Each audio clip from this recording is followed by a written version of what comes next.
Welcome students, welcome you arts academy class 12th political science chapter समकालीन विश्व में अमेरिकी वर्चस्व।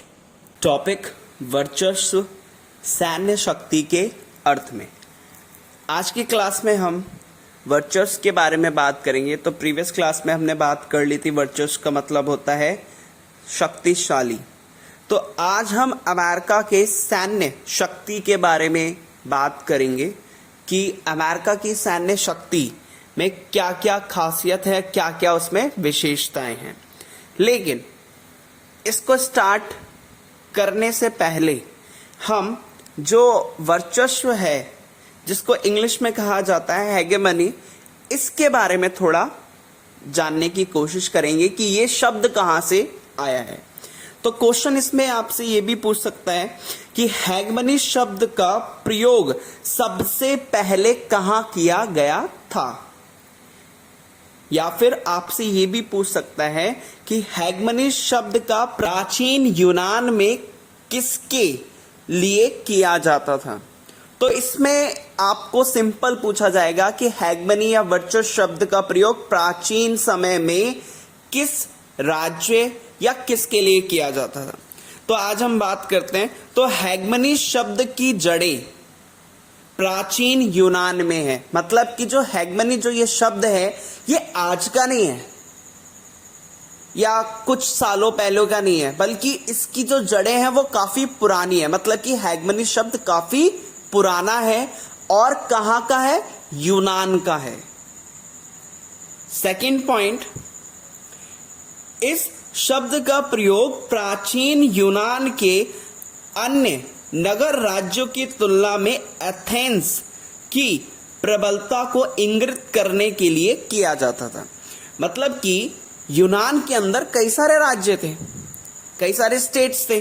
तो उन स्टेट्स में से एक स्टेट था, एक राज्य था जिसका नाम क्या था, एथेंस। तो एथेंस जो था वो काफी प्रबलता, काफी शक्तिशाली था। तो उसको आइडेंटिफाई या फिर उसको इंगित करने के लिए, उसको दिखाने के लिए, उस पर फोकस करने के लिए एक शब्द उसको दे दिया गया था। उस शब्द का प्रयोग किया जाता था एथेंस के लिए और उसका नाम क्या था, हेगमनी।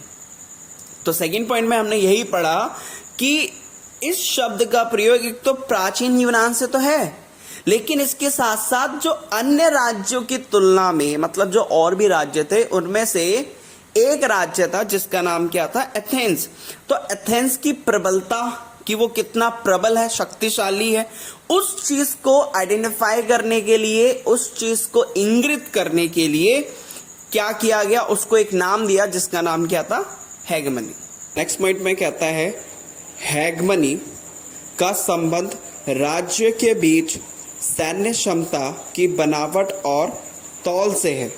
इसका कहने का मतलब यह है कि जो हेगमनी शब्द है उसका इस्तेमाल जो किया जाता था वो मुख्य रूप से सैन्य क्षमता की बनावट और तौल से किया जाता था। मतलब कि इसका अगर सिंपल अर्थों में या नॉर्मल हम बात करें तो जो राज्य सैन्य रूप से, आर्मी के रूप से, मिलिट्री के रूप से, ताकत के रूप से बहुत ज्यादा शक्तिशाली होता था, तो उसके लिए ही हेगमनी शब्द का प्रयोग किया जाता था।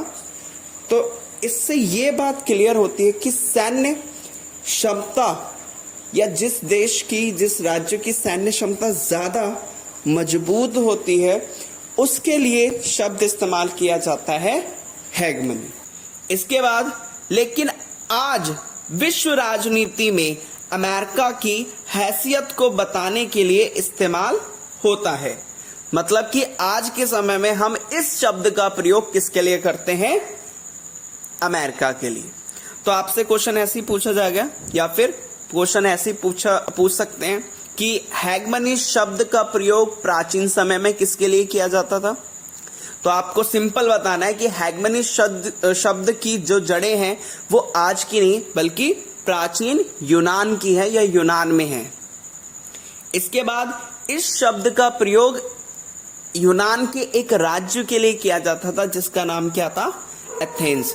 एथेंस को क्यों दिखाया गया? क्योंकि वो प्रबल काफी था, मतलब काफी शक्तिशाली था, इसलिए उसको और राज्यों से हटकर अलग से इंगित करने के लिए, अलग से दिखाने के लिए किस शब्द का इस्तेमाल किया जाता था? हेगमनी के। और आज के टाइम पे अमेरिका के लिए किया जाता है। क्यों? क्योंकि अमेरिका सैन्य रूप से बहुत ज्यादा क्या है? शक्तिशाली है। होप सो आपको समझ में आया होगा। Thank you.